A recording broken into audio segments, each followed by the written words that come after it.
आइए भक्तों सुनते हैं सोमवार व्रत की कथा व नियम। आमतौर पर सोमवार का व्रत तीसरे पहर तक होता है। व्रत में अन्न या फल का कोई नियम नहीं है। भोजन केवल एक ही बार किया जाता है। व्रतधारी को गौरी शंकर की पूजा करनी चाहिए। कथा इस प्रकार है। एक नगर में एक सेठ रहता था। उसे धन ऐश्वर्य की कोई कमी न थी। फिर भी वह दुखी था, क्योंकि उसके कोई पुत्र नहीं था। पुत्र प्राप्ति के लिए वह प्रत्येक सोमवार को व्रत रखता था तथा पूरी श्रद्धा के साथ शिवालय में जाकर भगवान गौरी शंकर की पूजा करता था।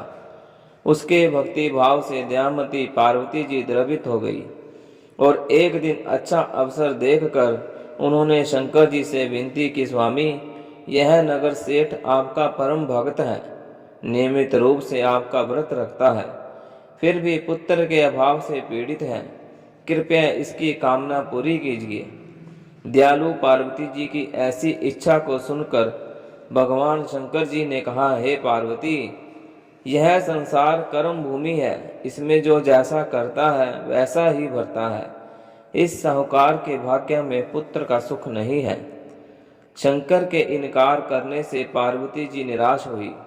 उन्होंने शंकर जी से तब तक आग्रह करना जारी रखा जब तक कि वे उस साहूकार को पुत्र सुख देने को तैयार नहीं हो गए। भगवान शंकर जी ने पार्वती से कहा, तुम्हारी इच्छा है इसलिए मैं इसे एक पुत्र प्रदान करता हूँ, लेकिन उसकी आयु केवल 12 वर्ष होगी। संयोग से नगर सेठ गौरी शंकर संवाद सुन रहा था। समय आने पर नगर सेठ को सर्व सुख संपन्न पुत्र रतन की प्राप्ति हुई। सब और खुशियां मनाई गई। नगर सेठ को बधाइयां दी गई, लेकिन नगर सेठ की उदासी में कोई कमी नहीं आई, क्योंकि वह जानता था कि यह पुत्र केवल 12 वर्ष के लिए प्राप्त हुआ है। उसके बाद कालबली इसे मुझसे छीन लेंगे। इतने पर भी सेठ ने सोमवार का व्रत और गौरी शंकर जी का पूजन हवन यथाविधि पहले की ही तरह जारी रखा। जब बालक 11 वर्ष का हो गया तो वह पूर्ण युवा जैसा लगने लगा। फलतः सभी चाहने लगे कि उसका विवाह कर दिया जाए। नगर सेठानी का भी यही आग्रह था, किंतु नगर सेठ पुत्र के विवाह को तैयार नहीं हुआ। उसने अपने साले को बुलवाकर आदेश दिया कि वह पर्याप्त धन लेकर पुत्र सहित काशी के लिए कूच करे और रास्ते में भजन तथा दान दक्षिणा देता हुआ काशी पहुंचकर सर्व विद्या से पूर्ण बनाने का प्रयास करे। मामा भांजे काशी के लिए रवाना हुए। हर पड़ाव पर वे यज्ञ करते, ब्राह्मणों को भोजन कराते और दान दक्षिणा देकर दीनहीनों को संतुष्ट करते। इसी प्रकार वह काशी की ओर बढ़ रहे थे कि एक नगर में उनका पड़ाव पड़ा था और उस दिन नगर के राजा की कन्या का विवाह था। बारात आ चुकी थी, किंतु वर पक्ष वाले भयभीत थे, क्योंकि उनका वर एक आंख से काना था। उन्हें एक सुंदर युवक की आवश्यकता थी।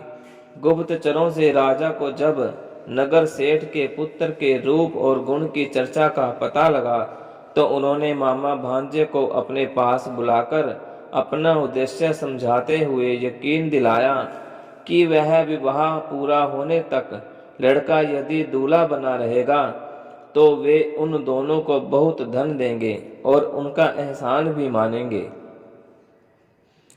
नगर सेठ का लड़का इस बात के लिए राजी हो गया। कन्या पक्ष के लोगों ने राजा की पुत्री के भाग्य की बहुत सराहना की कि उसे इतना सुंदर वर मिला। जब सेठ का पुत्र विदा होने लगा तो उसने राजा की पुत्री की चुनरी पर लिख दिया कि तुम्हारा विवाह मेरे साथ हुआ है। मैं राजा का लड़का न होकर नगर सेठ का पुत्र हूँ और विद्या अध्ययन के लिए काशी जा रहा हूँ। राजा का लड़का तो काना है। राजा की लड़की ने अपनी चुनरी पर कुछ लिखा हुआ देख तो उसे पढ़ा और विदा के समय काने लड़के के साथ जाने से इनकार कर दिया।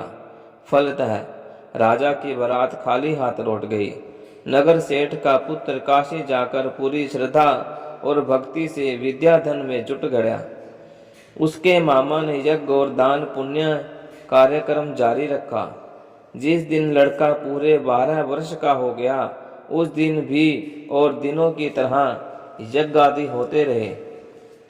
तभी उसकी तबीयत खराब हो गई। वह भवन के अंदर ही कमरे में आकर लेट गया। थोड़ी देर में मामा पूजन करने को उसे लेने आया तो उसे मरा देखकर वह रोने लगा। जब उसे होश आया तो उसने सोचा कि यदि मैं रोया और चिल्लाया तो पूजा में विघ्न पड़ेगा, ब्राह्मण लोग भोजन त्याग कर चल देंगे। अतः उसने धारण कर धैर्य समस्त कार्य निपटाया। और उसके बाद जो उसने रोना पीटना शुरू किया तो उसे सुनकर सभी के हृदय में वृद्धीन होने लगे। सौभाग्य से उसी समय उसी रास्ते से गौरी शंकर जा रहे थे।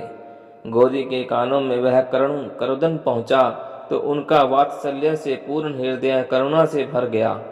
सही स्थिति का ज्ञान होने पर उन्होंने शंकर भगवान जी से आग्रह किया कि ये वो बालक को पुनः जीवित प्रदान कर दे। शंकर भगवान को पार्वती जी की प्रार्थना स्वीकार करनी पड़ी। नगर सेठ का इकलौता लाल पुनः जीवित हो गया। शिक्षा समाप्त हो चुकी थी। मामा भांजे दोनों वापस अपने नगर के लिए रवाना हुए। रास्ते में पहले की तरह यज्ञ करते, दान दक्षिणा देते उसी नगर में पहुंचे जहां राजा की कन्या के साथ लड़के का विवाह हुआ था। तो ससुर ने लड़के को पहचान लिया। अत्यंत आदर सत्कार के साथ उसे राजमहल में ले गया। शुभ मुहूर्त निकालकर कन्या और जमाता को पूर्ण दहेज के साथ विदा किया। नगर सेठ का लड़का पत्नी के साथ जब अपने घर पहुंचा तो पिता को यकीन नहीं आया। लड़के के माता पिता अपनी हवेली की छत पर चढ़ बैठे थे। उनकी प्रतिज्ञा थी कि वह तभी उतरेंगे जब उनका लड़का स्वयं अपने हाथों से नीचे उतारेगा, वरना ऊपर से ही छलांग लगाकर आत्महत्या कर लेंगे। पुत्र अपनी पत्नी के साथ हवेली की छत पर गया। जाकर माँ बाप के समतीक चरण स्पर्श किए। पुत्र और पुत्र वधू को देखकर नगर सेठ और सेठानी को अत्यंत हर्ष हुआ। सबने मिलकर उत्सव मनाया। जिस प्रकार नगर सेठ और सेठानी के दिन फिरे, उसी प्रकार सोमवार का व्रत करने वाले हर व्यक्ति के दिन फिरे और भगवान शंकर की कृपा बनी रहे।